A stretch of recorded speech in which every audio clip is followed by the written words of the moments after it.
देखिए WTB, UQD, SMG और QHK इसका पूछा गया है, यानी नेक्स्ट कौन सा आएगा।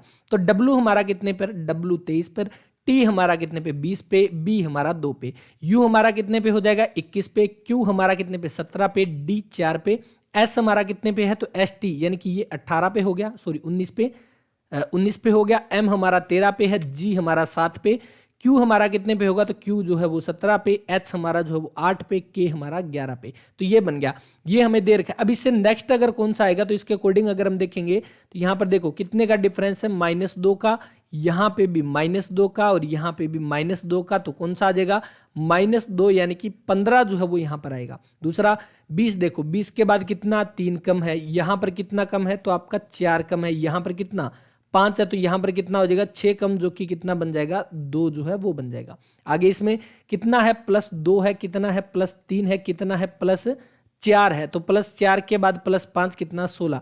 अब देखो 15 पे कौन सा हमारा O आ जाएगा, 2 पे B है और 16 पे, जब 17 पे Q है तो हमारा कौन सा यहाँ पे P जो है वो आ जाएगा OBP, वो की right answer option number D जो इसका वो बनेगा। एक समानांतर चतुर्भुज जो है उसकी भुजाओं के समांतर M रेखाओं के दो समूह में काटा जाता है और इस प्रकार बनने वाले समांतर चतुर्भुज की संख्या जो है वो क्या होगी। क्वेश्चन के अंदर देखो क्या पूछा गया। सबसे पहली बात, समानांतर चतुर्भुज एक पैरेललोग्राम कौन सा होता है जिसकी आपकी आमने सामने की भुजाएं जो है वो आपकी पैरेलल होती है और उसके साथ ही आमने सामने की भुजाएं बराबर होती है और आमने सामने की भुजाएं पैरेलल होती है और आमने सामने का एंगल भी जो वो बराबर होते हैं, यानी कि ये एंगल इसके बराबर और ये एंगल जो है वो इसके बराबर होगा। ठीक है, ये हो गया हमारा पैरेललोग्राम। अब क्वेश्चन के अंदर क्या दे रखा है वो देखते हैं। इसमें देखो क्वेश्चन में दे रखा है कि जो आपकी भुजाएं जो है के समानांतर आपको M रेखाओं के दो समूह में काटा गया। Parallelogram is cut by 2 set of M line parallel to each side. अब ये बोला 2 सेट के अंदर काटा गया, यानी कि इसमें ये देखो एक सेकेंड, इसमें देखो, इसमें ये बोल दिया कि जो M रेखाओं के जो आपके दो समूह में काटा गया, यानी जो पैरेलल लाइन कौन कौन सी है इसके अंदर अगर आप देखोगे तो पैरेलल एक तो ये वाली होगी और एक ये वाली, यानी कि जो आमने सामने की आपकी भुजाएं हैं वो पैरेलल होगी ना एक दूसरे के। अब इसने बोला कि उसके आपके समानांतर आपकी M रेखाएं खींची गई है, यानी कि अगर हम बात करें ये जो आपकी यानी जो हॉरिजॉन्टल लाइन जो है इसके अगर पैरेलल में हम लाइन खींचेंगे, ये हो गया, ये हो गया, ये हो गया। तो इस तरह से इसने लाइन खींची है जो कि कितनी है, यहाँ पे M लाइन है और वही इसने बोल दिया कि जो आपकी दूसरी जो एक साइड तो ये हो गया, दूसरा आपका इसके अकॉर्डिंग ये हो जाएगा, ये वाली पैरेलल लाइन, ये हो गया। अब जो क्वेश्चन के अंदर क्या पूछा गया कि आपकी M लाइन ही तो इधर खींची गई और M लाइन ही इधर खींची गई, यानी दोनों साइड M लाइन खींची गई है। तो अब क्वेश्चन के अंदर जो पूछा गया इसमें इसने जो पूछा है कि ये जो यहाँ से आपके ये जो बनेंगे, ये देखो ये क्या है एक छोटे वाला, ये भी एक पैरेललोग्राम बनेगा, ये भी एक पैरेललोग्राम बनेगा, ये भी एक पैरेललोग्राम बनेगा, यानी कि जितने भी जहाँ जहाँ पे ये लाइनें कट हो रही है वहाँ पे हर एक जगह आपके पैरेललोग्राम बन रहे हैं। तो इसने पूछा है कि जो जितने भी आपके पैरेललोग्राम बनेंगे, जो समांतर चतुर्भुज जो बनेंगे, उनकी संख्या जो है वो क्या होगी। तो इसके अकॉर्डिंग अगर आप देखोगे, एक चीज बताओ कि आपकी इसमें हॉरिजॉन्टल जो लाइन है, हॉरिजॉन्टल जो आपकी लाइन है उस टोटल कितनी है, तो M तो हमने ये वाली खींची है ना, M तो ये वाली लाइन होगी और उसके अलावा दो लाइनें तो ये भी तो थी ना जो इसकी हमने इसकी बाउंड्री वाली थी, वो तो M से अलग थी, क्योंकि इसने बोला जो कि M रेखाओं के जो सेट के अंदर दो समूह में काटा गया, तो M रेखाएं तो ये होगी प्लस में, यानी कि M इधर लिखते हैं, M रेखाएं तो ये होगी प्लस के अंदर, दो रेखाएं वो जो समांतर चतुर्भुज की आपकी जो आमने सामने की भुजाएं थी, तो M प्लस में दो आपकी रेखाएं हो जाएगी, ये हो जाएगी आपकी कहां पर, हॉरिजॉन्टल के अंदर। कितनी हॉरिजॉन्टल के अंदर कितनी लाइनें, M तो जो बताया गया है प्लस में दो आपकी जो हॉरिजॉन्टल के अंदर इसमें ऑलरेडी थी। दूसरा सेम इसी तरह से वर्टिकल के अंदर हमने कितनी लाइन खींची है, M लाइन खींची है और प्लस में दो जो आपकी पैरेललोग्राम की जो लाइनें हैं दो वो हो जाएगी, तो M प्लस में दो जो है ये आपकी ये हो जाएगी वर्टिकल के अंदर, तो ये होगी लाइन। अब ये टोटल लाइनें हमारे पास आ चुकी है कि आपकी हॉरिजॉन्टल कितनी है, वर्टिकल कितनी है। अब हमें क्या चाहिए, एक बात बताओ, जब हमें पैरेललोग्राम बनाना होगा तो हमें कितनी लाइनें चाहिए होगी, दो तो आपको हॉरिजॉन्टल चाहिए होगी, दो आपको वर्टिकल चाहिए होगी, यानी टोटल लाइनें हमें कितनी, हॉरिजॉन्टल की हमें दो लाइनें चाहिए और वर्टिकल की भी हमें दो लाइनें चाहिए, तब जाकर एक पैरेललोग्राम बनता है।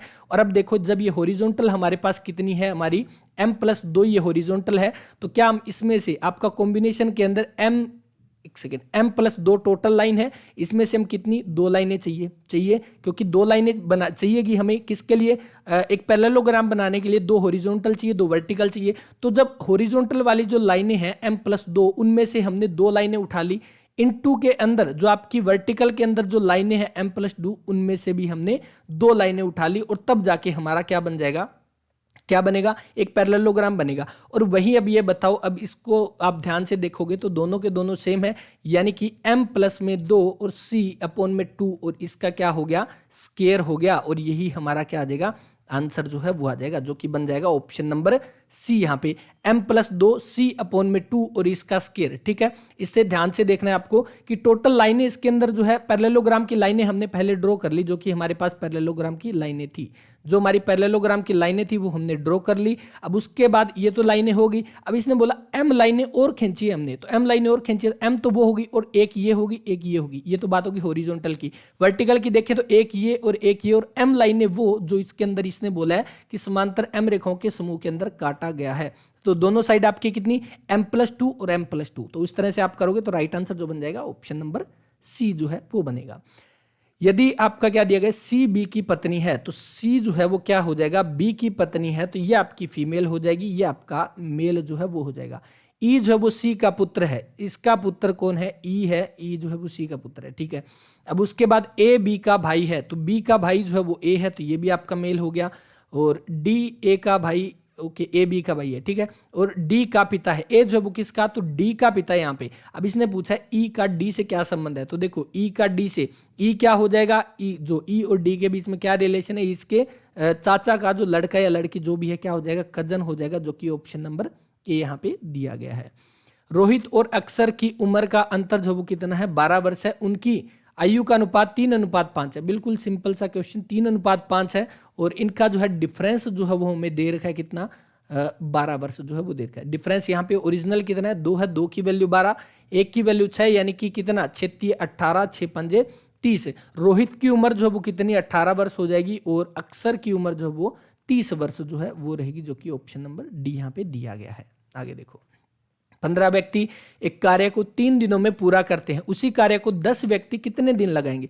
15 व्यक्ति जो है एक कार्य को 3 दिन के अंदर पूरा करते हैं, और वही कार्य जो कितने, 10 व्यक्ति कितने दिन में करेंगे, तो 10 व्यक्ति है इंटू में डी हमारा डे हो जाएगा। तो बताओ 15 3 45, ये हो गया 45 बट्टे में 10 करेंगे तो 4.5, और 4.5 के अकॉर्डिंग ऑप्शन नंबर डी बनेगा। या वैसे कर सकते हो 15 इंटू में 3 बट्टा में 10, 5 तिया 15, 5 दूनी 10, 3 तिया 9/2, यानी कि 4 सही 1/2 डे जो है वो right answer option number D जो है वो बनेगा। आगे देखो, 36 मीटर लंबाई और 2 mm व्यास वाले तांबे के तार को पिघलाकर एक गोला बनाया जाता है, और गोले की त्रिज्या जो है वो हमें बतानी है। इस क्वेश्चन को ध्यान से समझना, इसमें बहुत सारे डाउट क्लियर होंगे कि जब भी क्वेश्चन आएगा हमें किस किस तरह से करना है। पहली बात तो ये कि जब भी आपको ये दिया हो ना, आपको ये दे रखो कि किसी को कोई भी तार दे रखा है, जैसे इसके अंदर भी हमें क्या दे दिया, एक तांबे का तार दे दिया। अगर इस तार को क्या करते, तोड़ते, मरोड़ते, यानी उसको मोड़ के, जैसे ये तार है, इस तार को क्या कर दिया, इस तार को ऐसे मोड़ के गोला बना दिया, यानी कि उसको मोड़कर अगर बनाया गया ना, उसको मोड़कर, तब हम क्या किसकी बात करते हैं, तब हम सरकमफेरेंस की इसके अंदर बात करते हैं, किसकी, सरकमफेरेंस की। लेकिन जब बात आ गई पिघलाकर, जब पिघलाकर एक गोला बनाया गया, यानी कि वॉल्यूम की हम इसके अंदर बात करेंगे, क्योंकि जो जितना भी उसके अंदर मटेरियल था ना, वो सारा का सारा पिघलाकर एक गोले के अंदर फिट कर दिया, उसकी वॉल्यूम जो है आपकी वो हमें इसके अंदर बतानी है। अब बताओ, जब एक तार की बात करें, तार किस शेप के अंदर होता है, तार हम देखेंगे तो थोड़ी बहुत उसकी जो है डायमीटर है, जो कि इसके अंदर दे रखा है 2 mm व्यास है। तो इसके अकॉर्डिंग तार जो है वो हमारा किसका, एक तरह का सिलेंडर जो है वो हमारा तार होता है, सिलेंडर की शेप के अंदर, इसी तरह से होता है तार। तो एक सिलेंडर की शेप के अंदर, और सिलेंडर का हमने पढ़ा था कि सिलेंडर की वॉल्यूम जो है वो आपकी क्या होती है, सिलेंडर की वॉल्यूम क्या होती है बताना। सिलेंडर की वॉल्यूम हो जाएगी πr² h, πr² होगी। अब ये जो वॉल्यूम जो है किसकी, ये तार की वॉल्यूम है, और इसी तार को पिघलाकर एक गोला बनाया गया है, यानी कि उस गोले का जो है, उस गोले का वॉल्यूम जो है वो इसके बराबर होगा, क्योंकि मटेरियल तो इसी से बनाया गया सारा। तो वो जो गोला जो है उसका आपका क्या होता है, 4/3 πr की आर, ये दूसरा ये हो जाएगा ना इसका, ये तो हमें निकालना होगा इसके अंदर, ये πr की 3, तो ये हो गया। अब देखो, अब हमें गोले की त्रिज्या इसके अंदर निकालनी है, और निकालनी किसके अंदर है, सेंटीमीटर के अंदर निकालनी है। तो पहली बात तो ये, जितनी भी यूनिट हमें दे रखी है वो सारी की सारी एक यूनिट में कन्वर्ट करेंगे, और किस में, जो क्वेश्चन के अंदर पूछ रखा है। जैसे इसमें किसमें सेंटीमीटर के अंदर पूछ रखा है, तो हमें करना है कन्वर्ट सेंटीमीटर के अंदर। तो सेंटीमीटर के अंदर अगर हम कन्वर्ट करेंगे, देखो 36 मीटर, एक एक को कन्वर्ट कर लेते हैं पहले। देखो इसकी जो लंबाई जो है, लेंथ जो है वो 36 मीटर जो है, यानी कि ये कितनी हो जाएगी 3600 सेंटीमीटर हो जाएगी।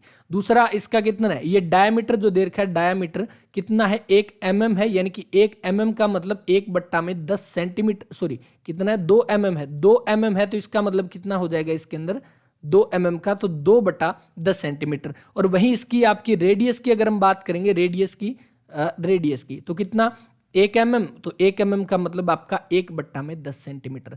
अब बताओ आपकी जो लेंथ जो है वो भी सेंटीमीटर के अंदर आ गई, हमारी रेडियस भी सेंटीमीटर के अंदर आ गई, तो वो इसके अंदर पुट करते हैं।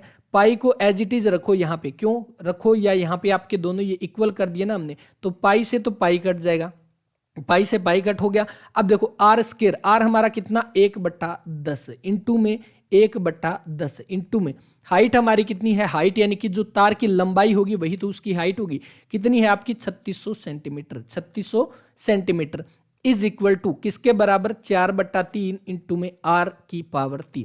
और अब हमें निकालना क्या है, हमें निकालना है वो गोला जिसकी आपकी रेडियस है बड़ी आर, और इसी को फाइंड आउट करना है। तो बताओ ये 0 से 0 और 0 से 0 कट गया, यानी कि r की 3 इज इक्वल टू 36 इंटू में 3 यहाँ पर और 4 नीचे आ जाएगा, 4 में 36, तो r की 3 इज इक्वल टू 9 27, तो किसका 27 जो है वो किसका क्यूब बनता है, तो वो बनता है हमारा किसका 3 का, जो कि राइट आंसर जो बन जाएगा ऑप्शन नंबर बी बनेगा।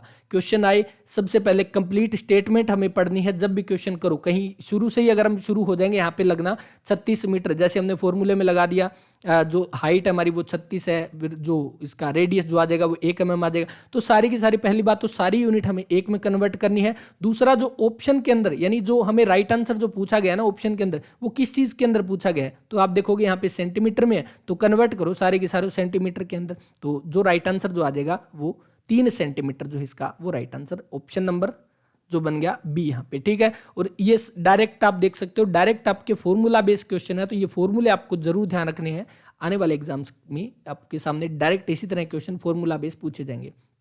अब ये देखो, ये भी एक अच्छा क्वेश्चन आपके सामने कि राधा की स्कूल जो वो बस का मुख उत्तर की ओर है जब वह अपने स्कूल में पहुंचती है, ठीक है। अब उसके बाद जो है राधा के घर से शुरू होने के बाद वह 2 बार तो दाएं मुड़ी, और स्कूल पहुंचने से पहले वह बाएं मुड़ी, और राधा के घर के सामने बस स्टॉप से निकलते हुए बस का मुख किस दिशा में था। राधा जो है वो स्कूल में पहुंच चुकी है, और उस समय जो है बस का मुख किस साइड है, उत्तर की ओर है। तो अब इसने पूछा है कि जब वो पहुंची थी ना, तब वो क्या था, घर से निकलने से शुरू, घर राधा के घर से शुरू करने के बाद, यानी जब वो घर से निकले थे उसके बाद 2 बार तो वो दाएं मुड़ी थी, उसके बाद वो क्या मुड़ी, बाएं मुड़ी थी, ठीक है। अब बताओ, जब हम ये मान लेते हैं, हमारा तो हो गया ना ये ईस्ट, एक सेकेंड रुको, इसमें देखो ईस्ट वेस्ट नॉर्थ साउथ ये बन गया। अब नॉर्थ की साइड उसका मुंह है, तो यानी कि हम ये मान लेते हैं उसका मुंह इस साइड है अभी एज इट इज। अब हमें क्या चलना है, हमें क्या लोकेशन दे रखी है, हमें उसकी एंड लोकेशन दे रखी है, हमें उसके स्टार्टिंग पॉइंट तक पहुंचना है। लेकिन जो इसने क्या है, इसने जो डायरेक्शन दे रखी है वो दे रखी है हमें स्टार्टिंग पॉइंट से, तो हमें कैसे रिवर्स जाना होगा, और रिवर्स जाना होगा इसका मतलब कि जैसे जैसे इसने बोल रखा उसका अपोजिट करते हुए चलो। कैसे, देखो राधा के घर से शुरू होने के बाद वह 2 बार बाएं मुड़ी, 2 बार दाएं मुड़ी, और स्कूल पहुंचने से पहले वह बाएं मुड़ी। स्कूल पहुंचने से पहले वह बाएं मुड़ी, तो स्कूल पहुंचने से पहले आप वापिस चलो घर की ओर, तो स्कूल वो जब उधर से आई थी तो बाएं मुड़ी थी, इधर से आएगी तो वो कहां पे, दाएं जो है वो मुड़ेगी, तो दाएं मोड़ दो इस साइड, ये मुड़ गई दाएं। अब उसके बाद वो 2 बार दाएं मुड़ी थी, तो दाएं मुड़ी थी, इसका उल्टा करेंगे तो वो कितनी, 2 बार बाएं मुड़ी थी, यानी कि 2 बार, ये 1 बार इधर बाएं मुड़ेगी, 1 बार इधर मुड़ेगी, और 1 बार इधर जो है वो बाएं मुड़ जाएगी। अब देखो, राधा के घर के सामने बस स्टॉप से निकलते समय बस का मुंह जो है वो किस दिशा में था। अब देखो, अब यहां पर आ गया उसका घर यहाँ पे, तो जब वो घर से निकली थी तो घर का मुंह किस साइड, जो बस का मुंह जो है वो किस साइड था, तो वो आप देख सकते हैं किस साइड, पश्चिम की तरफ था, तो जो राइट आंसर बन जाएगा ऑप्शन नंबर डी बनेगा। अब क्यों किया, क्योंकि आपके सामने क्वेश्चन में देकर उसका एंड पॉइंट दे दिया, उसके बाद एंड पॉइंट पे वो जिस पोजीशन पे खड़ा है, अब हमें स्टार्टिंग पॉइंट की लोकेशन दे दी, स्टार्टिंग पॉइंट से वो ऐसे ऐसे आया था। अब एंड पॉइंट से हम उसी जगह पे जाएंगे तो हम बिल्कुल उसके अपोजिट हो जाएगा, यानी कि जाते टाइम वो दाएं मुड़ा था तो आते टाइम बाएं मुड़ेगा, बस उसी तरह से घुमाते जाओ, और जो बन जाएगा वो पश्चिम जो है ऑप्शन नंबर डी इसका वो राइट आंसर। 100, 95, 90 और 85, 5 कम 5 कम 5 कम और 5 कम। ऑप्शन नंबर बी है वो बनेगा। ए बी से बड़ा है परंतु सी से छोटा है। ए जो है वो बी से बड़ा है, ए जो है वो बी से बड़ा है परंतु सी से छोटा है। डी ई से छोटा परंतु ए से बड़ा। ए से बड़ा है आपका डी, यानी कि ए जो है वो डी से बड़ा है और ई से छोटा है। और उसके बाद यदि सी डी से छोटा है, सी जो है वो डी से छोटा है यानी कि डी यहाँ पर, तो ई यहाँ पर आ जाएगा। अब जो क्वेश्चन में पूछा है वो बता दो, सबसे बड़ा कौन, तो सबसे बड़ा ई यहाँ पे, ऑप्शन नंबर डी यहाँ पे। 0.8697, 0.249, 0.09, 0.9, इसको हमें सम करना है, तो सम तो कर ही सकते हो ना इसका। चलो इसका राइट आंसर बता देना, 8697 और 0.249 और इसको ऐड करते हुए चलना, चारों के चारों ऐड करके 63 का जो है वो राइट आंसर करना। बिल्कुल प्लस माइनस के अंदर इसमें पूछा गया है। H67J, M71Q, V73B और I79Q जो है ये पूछा। नेक्स्ट कौन सा आएगा? अब देखो, अब हमें क्या करना है, सबसे पहले तो ये देखो H जो दे रखा है, H और उसके बाद आपका J। H हमारा कितने पर है? 8 पे, J हमारा 10 पे और ये बीच में जो दे रखा है 67, इसको यहाँ पे लिखो। दूसरी बात M कितने पर है? M हमारा कितने पे? 13 पे और Q हमारा कितने पे? 17 पे, Q 17 पे हो गया और बीच में 71 जो है वो दे रखा है, इसको लिख दो। V हमारा कितने पर? 22 पे आ गया, 73 आ जाएगा। B हमारा कितने पर? 2 पे। I हमारा कितने पर? 9 पे। Q हमारा कितने पे? 17 पे। यहाँ पे कितना? 79। अब देखो यहाँ पर कितना ऐड किया? +2 ऐड किया। उसके बाद इस 10 के बाद कितना? 13, यानी कि पहले 2 फिर 3, उसके बाद यहाँ पर कितना? 4 ऐड कर दिया। उसके बाद 4 के बाद यहाँ पर कितना? 5 ऐड कर दिया। फिर आपका कितना? 6 ऐड, यानी कि 22 और 4 26, 26 पे जेड आ गया। उसके बाद 2 नंबर आ जाएगा। 2 के बाद आपका कितना? 7 ऐड कर दिया। यहाँ पर 8 ऐड कर दिया। 9 और 8 17 और 17 के बाद आपका कितना? यहाँ पर कितना? 8 हो गया और उसके बाद 9 ऐड कर देंगे। 9 पे हमारा कौन सा? जेड जो है वो आ जाएगा, जेड। अब देखो जेड किसके अंदर है, तो आप देखोगे ये भी कट हो गया, अब ये भी कट हो गया, दोनों कट हो गए। अब उसके बाद कौन सा आना चाहिए? देखो अगर हम इसके अंदर देखेंगे, एच बड़ा है फिर छोटा, पहले बड़े से शुरू किया छोटे पे, तो छोटे से शुरू किया बड़े पे, फिर बड़े से छोटे पे, छोटे से बड़े पे। अब बड़े से छोटे पे जाएंगे तो आपका ये भी नहीं होगा, तो जो बन जाएगा ऑप्शन नंबर बी जो इसका वो बन जाएगा राइट आंसर। नेक्स्ट देखो, एक दुकानदार एक पुस्तक को मुद्रित मूल्य पर 10% की छूट बेचने के साथ 12% का जो है वो आपका लाभ अर्जित करता है।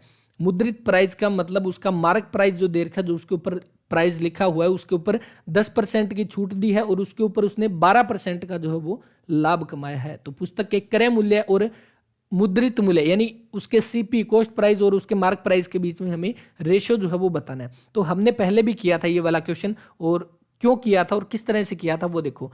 इसके अंदर क्या था आपका 10% का डिस्काउंट, तो हमने क्या पढ़ा था? मार्क प्राइस और एक आपका सीपी, और हमने क्या पढ़ा था इसके अंदर? पीछे क्वेश्चन जब आया था तब हमने इसको किया था कि जो मार्क प्राइस जो है, जो भी आपका प्रॉफिट जो होगा ना वो हमारा मार्क प्राइस के अंदर ऐड होगा। यानी कि मार्क प्राइस का मतलब जो प्रॉफिट होगा वो क्या होता है? प्लस होता है, 100 प्लस होगा। यानी कि जो कितना हो जाएगा, जो 12% का लाभ कमाया यानी कि 112, तो वो हम लिख देंगे मार्क प्राइस के नीचे, और सीपी के नीचे क्या? जो डिस्काउंट जो किया गया है वो यहाँ पे लिख देंगे। अब कौन सा किसके नीचे आएगा, तो वो तो आप देख सकते हो, कॉस्ट प्राइस से तो एमपी बड़ा ही होगा, तो इसके नीचे लिख देंगे। अब इनका रेशियो निकाल दो, क्या हो जाएगा? कितने पे जाएगा? 2 पे जाओ इसको पहले, 2 5 10 56, 2 चौके 8 45, तो इसके बाद 3 पे जाएगा 45। ओके एक सेकेंड, देखो एमपी और सीपी का रेशियो हमारा 56 और 45 आ गया। पुस्तक के क्रय मूल्य और मुद्रित मूल्य, देखो क्रय मूल्य का और मुद्रित मूल्य का मार्क प्राइस हो गया ना, ये मुद्रित नहीं है इनका मतलब, तो 45 और 56 जो कि ऑप्शन नंबर ए यहाँ पे दिया गया है वो इसका राइट आंसर रहेगा। ठीक है, अब ये हमने यहाँ पे लगाया क्यों, बात तो ये आ गई ना मेन, तो ये वो आया कैसे वो देखो। इसके अंदर देखो हमें क्या पता है, जो हमारे पास क्या एक मार्क प्राइस जो है वो दे रखा है, यानी कि कोई भी मार्क प्राइस, कोई भी प्रोडक्ट लेने के लिए जाते हैं मार्केट के अंदर, तो उसमें प्राइस लिखा होता है उसके ऊपर।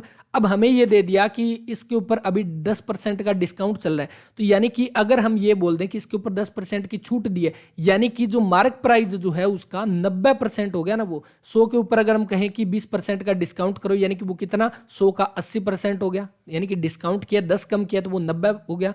यानी कि मार्क प्राइस का 90% किसके बराबर हो जाएगा? एसपी के। एसपी मतलब सेलिंग प्राइस की जो मार्क प्राइस है उसके ऊपर लिखा हुआ है, उसके ऊपर 10% का डिस्काउंट दिया और डिस्काउंट देने के बाद जो चीज दी है क्या किया है उसको सेल किया है, यानी कि वो सेलिंग प्राइस जो है वो आ गया है ना, सेलिंग प्राइस आ गया, वही मार्क प्राइस के ऊपर डिस्काउंट देकर उसको बेच दिया। अब बताओ उसने प्रॉफिट कमाया है सीपी के ऊपर, कॉस्ट प्रॉफिट और लॉस हमेशा क्रय मूल्य के ऊपर होता है, तो जो सीपी जो है हमारा कॉस्ट प्राइस है उसका कितना 12% का लाभ कमाया, यानी 112 बट्टा में 100, और ये क्या हो गया, जब सीपी का 112% निकालेंगे तो वो क्या सेलिंग प्राइस बनेगा ना, बिल्कुल बनेगा, क्योंकि सीपी पे 112% लाभ कमा के कितना बना, वो रुपए बने जो कि उसने बेचे थे। यानी कि आप एक चीज देखोगे, ये भी एसपी के बराबर, ये भी एसपी के बराबर सेलिंग प्राइस के, तो इन दोनों को क्यों ना हम इक्वल पुट कर दें, एमपी इंटू में 90 बट्टा में 100 इज इक्वल टू आपका सीपी इंटू में 112 बट्टा में 100, 100 से 100 कट कर दो, यानी कि कितना एमपी बट्टा में सीपी इज इक्वल टू 112 बट्टा में कितना 90, यहाँ पे तो वही बन गया ना 56 बट्टा 45, यानी कि आपका कितना सीपी और एमपी का पूछा है तो आपका 45 बट्टा 56, जो कि ऑप्शन नंबर ए यहाँ पे राइट आंसर बन जाएगा। आगे देखो, एक स्कूल में पढ़ने वाले छात्रों की कुल संख्या 10,396 है, स्कूल में पढ़ने वाले लड़कियों की कुल संख्या का अनुपात लड़कों के अनुपात का कितना 52:61 है, यानी कि गर्ल का जो रेशियो है, गर्ल रेशियो बॉय दे रखा है कितना, लड़कियों का अनुपात और कितना 52:61 जो है वो दे रखा है, 52:61 है। अब टोटल इसके अंदर कितने हैं, देखो 52 और 61 जोड़ोगे तो कितना 6 और 5 11 113, 113 की वैल्यू हमें दे रखी है 10,396, तो एक की वैल्यू हमारी कितनी हो जाएगी, तो एक की वैल्यू 10,396 बट्टा में 113 इंटू में आपका कितना, तो हमें किसकी निकालनी है, हमें निकालनी है लड़कियों की संख्या जो कि कितनी है 52 है, तो इंटू में हम कर देंगे कितना 52 यहाँ पे। अब कट करो कितने पे जाएगा, अगर आप देखोगे 13 को 10 पे अगर हम इसमें जाएंगे तो 1130 बनेगा, तो 9 पर करके देखो, तो 113 को 9 से करेंगे तो कितना 9 3 27, 2 9 2 11 और 1 9 1 10, 1017, तो 1017 पे अगर हम इसमें जाएंगे तो कितना बच जाएगा यहाँ पे 17 दूनी 34, 17 और 34 के साथ 5, 17 और 5 कितना 22 है, ठीक है 22 226 बचा और 226 2 पे, ठीक है, ये कितने पे गया हमारा 9 इंटू 2 यानी कि 92 पे गया। अब देखो 92 गुणा में 52, 92 गुणा में 52 करेंगे तो ये हमारा क्या आ जाएगा, राइट आंसर जो है वो आ जाएगा। अब कितना होगा गुणा करके बता देना आप कितना बनेगा, और राइट आंसर जो है वो कौन सा 75 का, वो भी यहाँ पे बता देना, बस कैलकुलेशन करनी है करके बताना, वही हमारा राइट आंसर बनेगा। पक्षी विज्ञान पक्षी से संबंधित है, हृदय विज्ञान तो हृदय से हो जाएगा, ऑप्शन नंबर सी। अब देखो ये तो हिंदी में दे दिया, अगर यहाँ पे हृदय विज्ञान की जगह अगर कार्डियोलॉजी दिया होता, दिया जा सकता है, क्यों नहीं दिया जा सकता, कार्डियोलॉजी भी दिया जा सकता है, तो ये ध्यान रखना है जो टर्म हमें हमारे सामने आ जाए जिसमें कार्डियक वर्ड आ जाए, कार्डियक आ जाए, कार्डियक कार्डियक अरेस्ट होता है, हार्ट अटैक कार्डियक अरेस्ट हो जाएगा, और कार्डियो जो एक कह सकते हैं एक बोन होती है वो भी हमारी किससे हार्ट से जुड़ी होती है, जहाँ पे भी कार्डियक वर्ड हो जाए मतलब कि बात हो रही है किसकी, हार्ट की हो रही है, ये बात हम पहले भी कर चुके हैं। तो अब देखो यहाँ पर क्या जो कार्डियोलॉजी हो गया आपकी हार्ट की, और हार्ट का स्पेशलिस्ट कौन सा, कार्डियोलॉजिस्ट। आगे देखो ब्रेन, ब्रेन की सबसे छोटी यूनिट कौन सी होती है, न्यूरॉन होती है, न्यूरॉन, और ब्रेन का जो डॉक्टर दिमाग का डॉक्टर कौन सा, न्यूरोलॉजिस्ट हम बोलते हैं, न्यूरोलॉजिस्ट हो जाएगा। अब आगे बोन, बोन की स्टडी को हम क्या बोलते हैं, ऑस्टियोलॉजी बोलते हैं, ऑस्टियोलॉजी, बोन की स्टडी को ऑस्टियोलॉजी। और जो विटामिन डी जो होता है हमें पता है ना, विटामिन डी की कमी से कौन सा रोग होता है, विटामिन डी जो कि सूर्य की लाइट से, वैसे तो हमें मिलता नहीं है सूर्य की लाइट से, लेकिन जो हमारी बॉडी के अंदर ही विटामिन डी होता है जो कि सूर्य की लाइट जो है ना वो पड़ने के बाद वो एक्टिवेट हो जाता है, तो यानी कि विटामिन डी से कमी से कौन सा, बच्चों के अंदर जो है, बच्चों के अंदर तो होता है रिकेटस रोग, रिकेटस यानी हड्डियां कमजोर होना, वो सारी चीजें। और जो बड़े जो होते हैं, बुजुर्ग जो होते हैं, उनके अंदर कौन सा, उसको हम बोलते हैं ओस्टियोमलेशिया, ओस्टियोमलेशिया जो है वो आपका होता है बुजुर्गों के अंदर रोग। तो ये आपकी हड्डियों से जुड़े हुए हैं विटामिन डी की कमी से, तो बोन की स्टडी आपकी ओस्टियोलॉजी कहलाएगी। किडनी, किडनी की आपकी सबसे छोटी यूनिट कौन सी, नेफ्रॉन जो है वो आपकी छोटी यूनिट होती है, और किडनी की स्टडी को नेफ्रोलॉजी बोलते हैं। बस आगे देखो, कैमरे के सामने मिस्टर एक्स उस व्यक्ति के बाएं बैठे हैं जो पंक्ति के केंद्र में है। चलो यहाँ पे बना लिया हमने एक कैमरा, ये कैमरा हो गया, यहाँ पर एक पंक्ति बना ली और इसके अंदर बिल्कुल सेंटर के अंदर बैठे हैं जो कि इस साइड मुंह करके बैठे हैं। उसने दिया कि मिस्टर एक्स उस व्यक्ति के बाएं बैठे हैं जो पंक्ति के केंद्र में है, ये केंद्र में बैठा दिया, इसके बाएं बैठा है, यानी कि यहाँ पर कौन बैठा है, एक्स बैठा है, यहाँ पे एक्स बैठा है। और परंतु मिस्टर एक्स जो है वो वाई के दाएं है, तो मिस्टर एक्स जो है वो किसके, मिस्टर वाई के दाएं बैठा है। और आगे क्या दे दिया इसमें, मिस्टर पी मिस्टर जेड के दाएं हैं, ठीक है, और मिस्टर आर मिस्टर पी के दाएं हैं। केंद्र में बैठे व्यक्ति से दूसरा मिस्टर पी है, केंद्र में व्यक्ति बैठे से दूसरा। अब देखो इधर तो दूसरा हमारा वाई हो गया, तो इस साइड हो जाएगा ना दूसरा। ये कौन बैठा हमारा, दूसरा व्यक्ति आर बैठा है, ये आर बैठ गया। और उसके बाद मिस्टर क्या दे दिया, मिस्टर पी जो है मिस्टर जेड के दाएं हैं और मिस्टर आर मिस्टर पी के दाएं।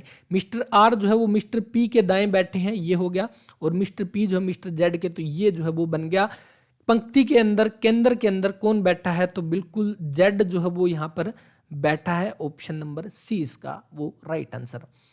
यदि 27 जनवरी 1996 को शनिवार है तो 15 अक्टूबर 1996 को सप्ताह का कौन सा दिन जो है वो होगा। देखो 1996 की बात की गई है, कौन सा दिन है, तो ये एक लीप ईयर होगा, है ना, लीप ईयर। अब लीप ईयर हम कैसे पता लगाते हैं, अगर हम बात कर ले 1996 जो है, जो एक नॉर्मल ईयर जो होते हैं उसको तो हम 4 से भाग करते हैं, लेकिन अगर सेंचुरी होती है जैसे 2000 4000, उसको हम कितने से 400 से भाग करते हैं। तो ये ध्यान रखना है आपको। सेंचुरी जो होती है, जैसे अगर आप देखोगे 1800 जो है ये आपका 4 से तो भाग हो जाएगा ना, इसके अंदर 4 से, हाँ 4 से भाग हो जाएगा, लेकिन ये 400 से नहीं होगा, तो इसका मतलब 1800 एक लीप ईयर जो है वो नहीं है। तो ये ध्यान रखना है, जो आपकी प्रॉपर जो सेंचुरी जो होती है उसको हम 400 से भाग करते हैं, वरना 4 से भाग करते हैं। तो 1996 जो है वो आपका क्या हो जाएगा, एक लीप ईयर। अब 27 जनवरी को शनिवार है, 27 को शनिवार है, यानी कि आप देखोगे 28 29 30 और 31 जनवरी के अंदर कितने दिन बचे, तो जनवरी के अंदर आपके बचे 4 दिन। उसके बाद फरवरी में कितने दिन बचे, तो अभी अभी हमने किया, कितने आपका लीप ईयर है तो 29 दिन आपके फरवरी के अंदर। मार्च के अंदर कितने दिन होते हैं, 31 होते हैं। अप्रैल के अंदर कितने दिन होते हैं, तो अप्रैल में भी 30 दिन होते हैं। अप्रैल के बाद मई हो गया, मई के अंदर कितने आपके 31। मई के बाद जून के अंदर कितने 30। जून के बाद कौन सा कहाँ तक, अक्टूबर तक जाना है। जून के बाद जुलाई के अंदर कितने, तो जून 30, जुलाई के अंदर 31, और अगस्त के अंदर भी 31 हो जाएंगे, और सितंबर के अंदर आपके 30, और उसके बाद अक्टूबर के अंदर आपके कितने 15। क्यों, क्योंकि हमें 15 अक्टूबर तक पहुंचना है, तो 15 दिन ये हो गए, इन दिनों तक हमें पहुंचना है। अब आपको बताइए यहाँ से जब भी हम निकालते हैं, हम 7 से डिवाइड करते हुए चलेंगे कि कितने ओड डे जो है वो बचे हैं। देखो इस 29 को 7 से भाग करो, कितना बच जाएगा, 7 चौके 28, एक बचा। उसके बाद 31 को करेंगे, 7 चौके 28, 3, यहाँ पर 2 बचा, यहाँ पर 3 बचे, यहाँ पर 2 बचे, यहाँ पर 3 बचे, यहाँ पर 2, यहाँ पर ओके एक सेकेंड, यहाँ पर कितने, यहाँ पर भी 3, यहाँ पर 2, और यहाँ पर 15 बच गए। अब चलते जाओ, 7 का जहां पर भी 7 दिख रहे हैं जोड़ो, जहां 7 दिख रहे हैं उनको कट कर दो, 4 और 3 7 कट गए।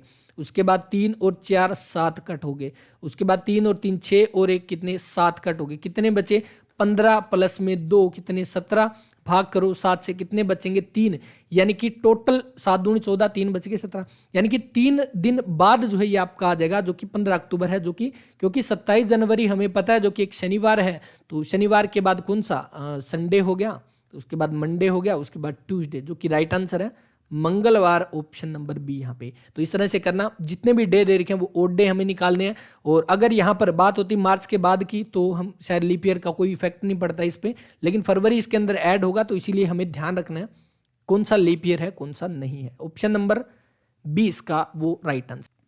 इसके बाद नेक्स्ट क्वेश्चन देखो कि 5 संख्याओं का औसत जो है वो कितना है, 281 है। पहली 2 संख्याओं का औसत 280 है और अंतिम 2 संख्याओं का औसत 178.5 है। तो तीसरी संख्या देखो 5 दे दी हमें, 5 दे दी तो 5 का हम निकाल लेंगे 281 के हिसाब से, कितना 5 एकम 5, 5 8 40 और 4 1405, ये बन गया।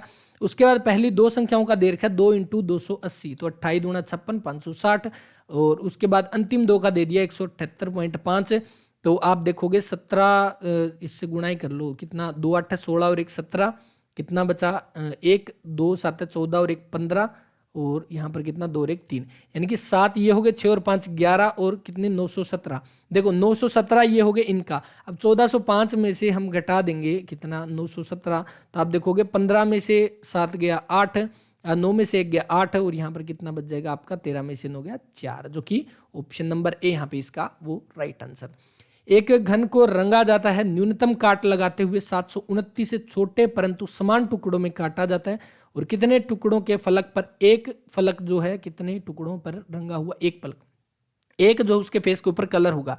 अब इससे पिछला जो पेपर हमने किया था उसके अंदर क्या पूछा गया था, कितने फेस के अंदर आपके इसमें एक कितना पूछा गया, एक फलक, उसमें दो पूछे गए थे। पिछली क्लास में अगर आप देखोगे तो उसमें दो फेस पूछे गए थे, उसमें हमने याद किया था कैसे। देखो, जब भी आपको ये दे दे कि आपके जीरो फेस कलर है, अगर आपका एक भी फेस कलर नहीं है, तब हम क्या करते हैं, n-2 की पावर 3। अगर ये दे दे कि एक फेस अगर कलर है, तब बताओ, तब क्या कर देंगे, 6 इंटू में n-2 की पावर, यहाँ 3 है, यहाँ पर 2 कर दो। उसके बाद अगर दो फेस की बात करेंगे तो यहाँ पर 12 हो जाएगा, और यहाँ पर जो यहाँ पर 3 थी, यहाँ पर 2, यहाँ पर पावर आएगी नहीं।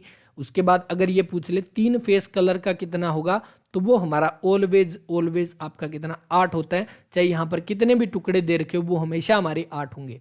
अच्छा, अब इसके अंदर देखो कितने छोटे टुकड़ों में जो आपका रंगा हुआ एक फलक होगा, तो एक फलक का आपका कौन सा, ऑप्शन नंबर जो दिया हुआ है ये सेकंड फॉर्मूला, 6 इंटू एन हमारा कितना, तो 729 का अगर आप देखोगे 9 इंटू 9 का क्यूब है, यानी कि 9 में से 2 गया कितना, 7 का स्केयर, यानी कि 6 इंटू 7 का स्केयर 6 इंटू 49, यानी कि 6 नी में 54, 5 6 चौके 24 और 5 29, जो कि राइट आंसर बन जाएगा ऑप्शन नंबर सी इसका वो बन जाएगा। ब्रोमीन का आपका ये दे रखा है, देखो ब्रोमीन का आपका क्या दे रखा है, आरटीसी, और ये देखा है, देखो बी कितने पर है, बी आपका कितने पर, इसको लिख लो एज इट इज, BROMINE। उसके बाद अगर आप देखोगे RTC, और उसके बाद RTC, उसके बाद R और H और P और J। ठीक है, ये हो गया, इतनी हुए ना इसके अंदर, हाँ ठीक है, ये हो गया। इसके अंदर देखो टोटल कितने हैं, RTC RHPG, ठीक है। इसके अंदर देखो इसमें क्या दे रखा है, आपको ये दे रखा है, इसका मतलब ये है, तो हमें किसका, RADICAL, इसका हमें बताना है। तो इसमें अगर आप देखोगे ये बिल्कुल सेंटर का पार्ट है, इसको एक बार छोड़ो। यहाँ पर देखो B के बाद C, ठीक है, उसके बाद R के बाद ST, यानी कि यहाँ पर +1 किया, यहाँ पर +2 किया, और O आपका कितने पर हो जाएगा, O 15 पे, R आपका 18 पे, यानी कि यहाँ पर +3। उसी तरह से इसके अंदर देखोगे R के बाद S हो जाएगा, और A के बाद आपका B और C हो जाएगा, यहाँ पर B और C, और D आपका 4 पर है, और 4 और 3 कितने, 7 पर आपका G, यानी कि GCS ये भी कट हो गया, GCS ये भी कट हो गया। अब 2 के अंदर हमारे पास बचा है, तो इसके अंदर देखो आपका कौन सा।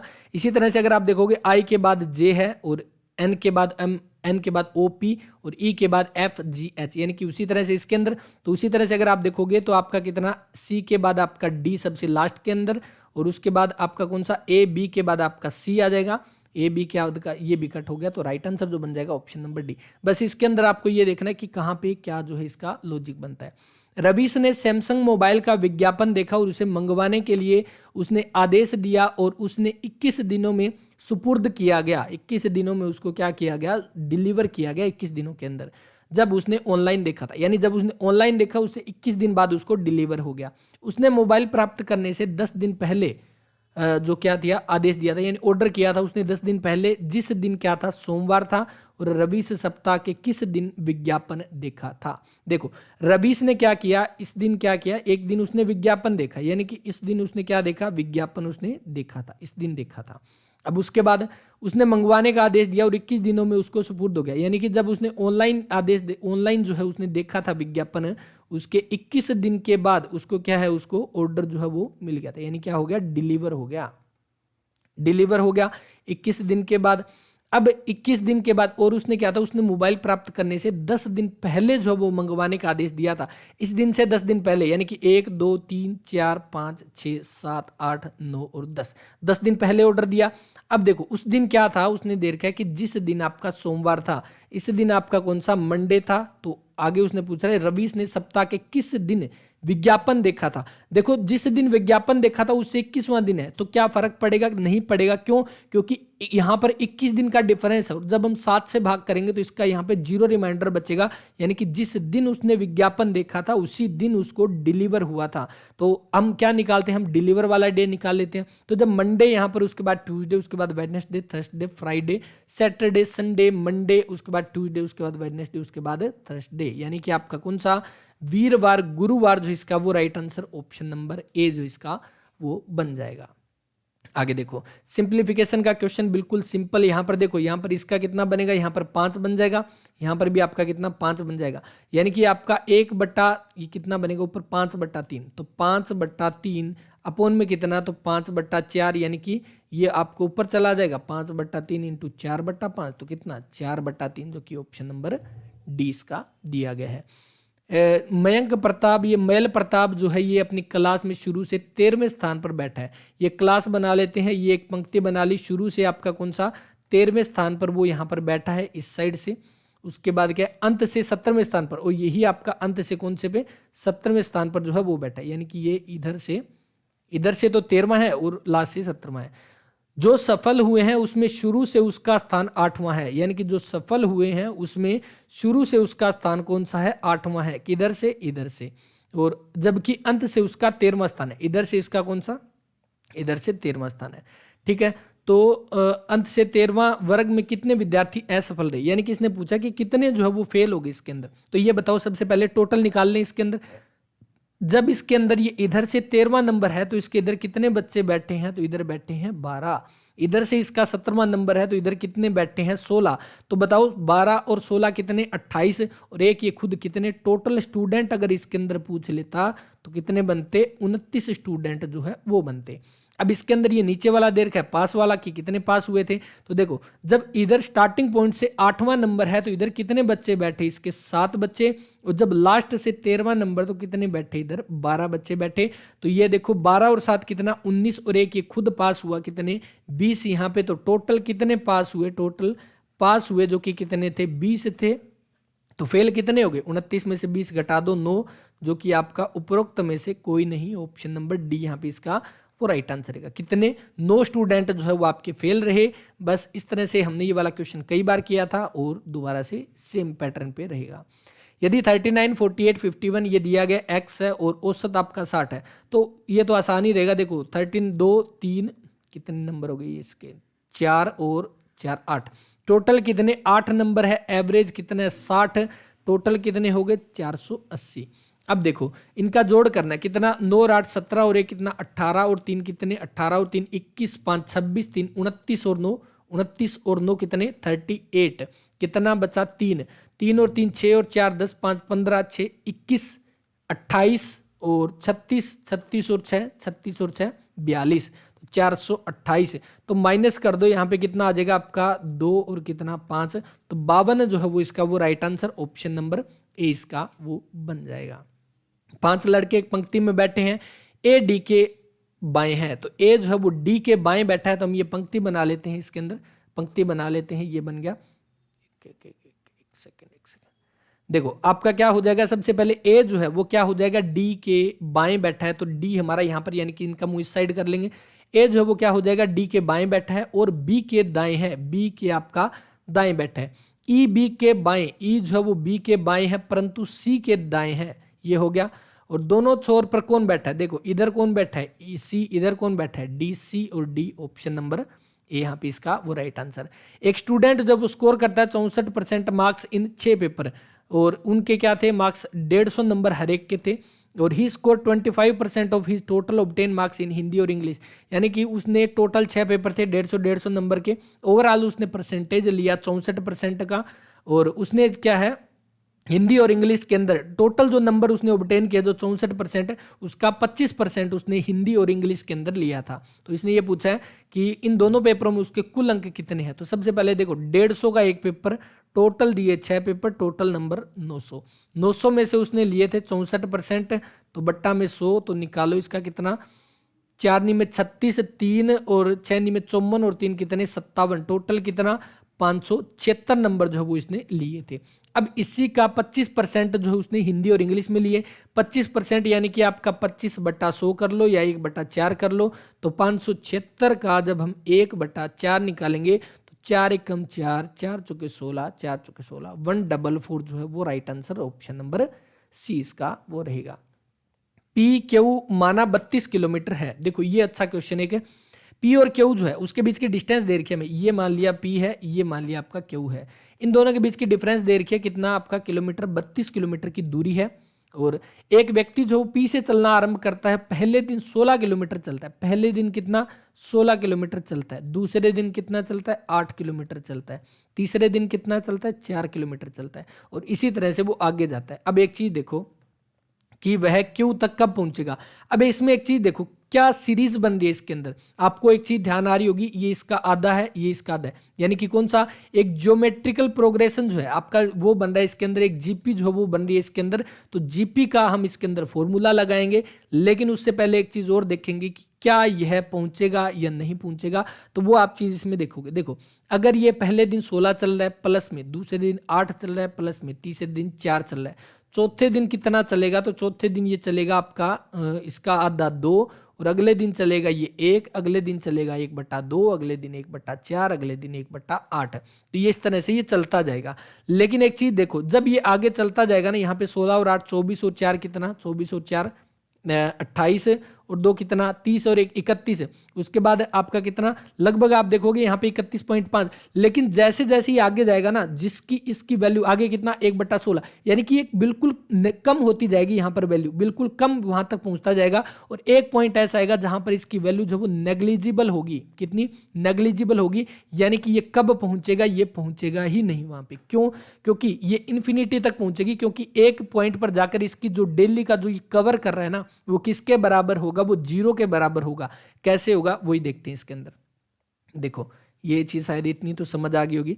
अब जो इसके अंदर हम फॉर्मूला, सबसे पहली बात हम जो जीपी का जो फॉर्मूला लगाते हैं, किसका, सम का, सम एन नंबर का जो सम लगाते हैं उसका हमारा फॉर्मूला क्या है इसका। देखो, a इंटू में 1 माइनस में r की पावर n अपॉन में 1 माइनस में r, ये हमारा क्या होता है, जीपी का फॉर्मूला होता है, जिसमें हम ऐड करते हैं। अब सम क्या होता है, जितने भी आपके नंबर है वो आपके सम, यानी कि वो हमें कितना दे रखा है, 32 हमें दे रखा है, तो यानी कि यहाँ पर क्या आ जाएगा, 32 आ जाएगा। दूसरा, a की जगह पे पहली टर्म हमारी कितनी है, 16 किलोमीटर है, और उसके बाद r हमें जो है, r हमारा क्या आ जाएगा, r हमारा होता है a2 अपॉन में a1, यानी कि कितना है 8/16, यानी कि 1/2, हर बार डिफरेंस 1/2।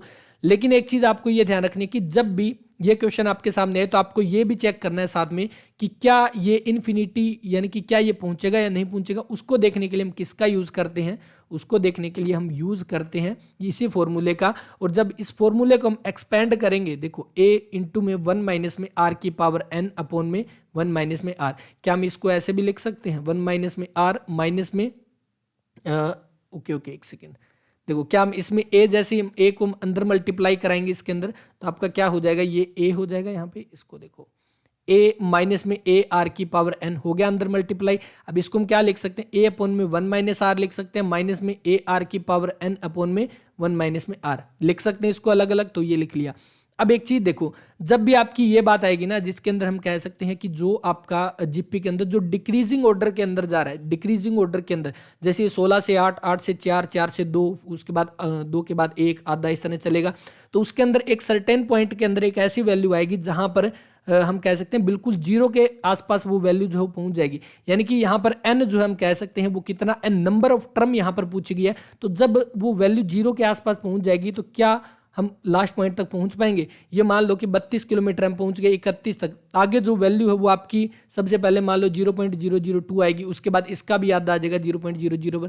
तो ये बिल्कुल 0 के आसपास है, तो हम जो 31.5 है ना, लगभग उसी के आसपास घूमते रहेंगे, नहीं पहुंच पाएंगे। तो इसीलिए क्या हो जाएगा, इसकी वैल्यू जो n जो है वो आपकी इन्फिनिटी हो जाएगी, और इन्फिनिटी यानी कि n की वैल्यू जो वो आपके लगभग 0 के बराबर यहाँ पर, तो ये लगभग नेग्लिजिबल यहाँ पर माना जाता है। तो इसके अकॉर्डिंग यानी कि जब भी आपकी इन्फिनिटी की वैल्यू यहाँ पर दे रखी हो कि जो n है वो आपका इन्फिनिटी होगा, उसके अकॉर्डिंग हम क्या करते हैं, जो आपका सम जो है, क्या sum is equal to a upon में 1 माइनस r के बराबर है, बस यही चेक करना है हमें। तो आप इसके अंदर अगर आप देखोगे तो इसको अपने फॉर्मूला तो आपको पता ही होगा, इसको रफ करते हैं। देखो, अगर इसके अंदर हम ये देखेंगे, इसके अंदर आपका देखो, इसके अंदर अगर हम ये देखेंगे sum is equal to a upon में 1 माइनस में r, इसके इक्वल अगर पुट करके देखें, अगर ये इक्वेशन सेटिस्फाई हो जाती है, इसका मतलब कि वो आपकी n is equal to infinity जो है वो हो जाएगा, n is equal to infinity हो जाएगा। और इसके अंदर जब हम पुट करके देखेंगे सम कितना है 32 इज इक्वल टू a हमारा कितना है 16, और 1 माइनस में a हमारा कितना है 16, और 1 माइनस में यहाँ पर कितना आ जाएगा, जो कितना है r हमारा कितना 1/2 है, तो 1 में से 1/2 गया, कितना 1/2 बचा यहाँ पे, 1/2 और यही 1/2 आपको ऊपर आके कितना 2 आ जाएगा और 16 दूनी 32 इज इक्वल टू 32, यानी कि जो हमारी n की वैल्यू जो वो क्या आ जाएगी, इन्फिनिटी आ जाएगी, वो कभी पहुंच ही नहीं पाएगा उस स्थान तक। तो इनमें से कोई नहीं, ऑप्शन नंबर डी इसका जो है वो बन जाएगा राइट आंसर। थोड़ा सा कॉम्प्लिकेशन है इस क्वेश्चन के अंदर, थोड़ा सा डिफिकल्ट है, बस आराम से इस क्वेश्चन को करना। समझ आता है अच्छी बात है, नहीं आता कमेंट करना, नेक्स्ट क्लास में दोबारा से इसको अच्छे से कवर कर लेंगे। बाकी आप बैक करके भी इसको देख सकते हो, आपके पास तो ऑप्शन भी रहेगा। तो इसका जो बन जाएगा इनमें से कोई नहीं, ऑप्शन नंबर डी। और एपीजीपी के ऊपर जितने भी क्वेश्चन आए थे वो डायरेक्ट आपके फॉर्मूला बेस्ड क्वेश्चन थे। नेक्स्ट देखो, इनमें से हमें बेमेल जो है वो सेलेक्ट करना है, ओड वन आउट करना है। तो BYIRDWKO, तो इसके अंदर आप देखोगे कि जो आपके बी और वाई जो है ये एक दूसरे के रेसिप्रोकल है, एक दूसरे के अपोजिट है। आई और आर जो है वो भी एक दूसरे के अपोजिट है, DW भी एक दूसरे के अपोजिट है, और के और ओ नहीं है। अब इसको याद रखोगे कैसे, के का अपोजिट आपका कौन सा, पी होता है। तो देखो एक बॉय जो है वो क्या था, पी के, इसको ऐसे भी लिख सकते हैं ना, BY, एक बॉय था वो पी के किस में चढ़ गया, इंडियन रेलवे में चढ़ गया, लेकिन क्या पी के, ड्यू पी के वो चढ़ गया। तो इससे आप बस ये थोड़ी बहुत ट्रिक जो होती है उससे याद रख सकते हैं। बाकी आप वैसे भी लिख के भी देख सकते हैं कि बी का अपोजिट वाई, पी का अपोजिट के, आई का आपका इंडियन रेलवे, आई का आर हो गया, DW, ड्यू आप ऐसे याद रख लो, डी का डब्ल्यू जो है वो आपका इसका हो जाएगा। ठीक है, तो आपका जो राइट आंसर बन जाएगा ऑप्शन नंबर सी इसका वो बनेगा। एक पासे में 4 स्थितियां दर्शाई गई है जिसपे 4 बिंदु है और उसके विपरीत फलकों में। तो आपका इसमें आप देखोगे कौन सा, इसमें पहला और दूसरा अगर हम उठाएंगे तो इसमें आपके 1 और 2 ऑप्शन कॉमन है इसके अंदर। तो हम ये इसके अंदर देखेंगे तो आपका इसमें 2 है, इसमें 2। ठीक है, पहला और तीसरा फिगर आउट इसमें हम उठाएंगे तो इसके अंदर 2, 3 और 1, और सेम इसके अंदर कितना 2, 5 और 6। 3 के अपोजिट में आपका 5 है, 1 के अपोजिट में 6 है, 2 के अपोजिट में, क्योंकि 4 ही बचा हमारे पास जो कि 4 रहेगा, और 4 का ही पूछा गया तो 2 इसका ऑप्शन नंबर 20 का वो बनेगा।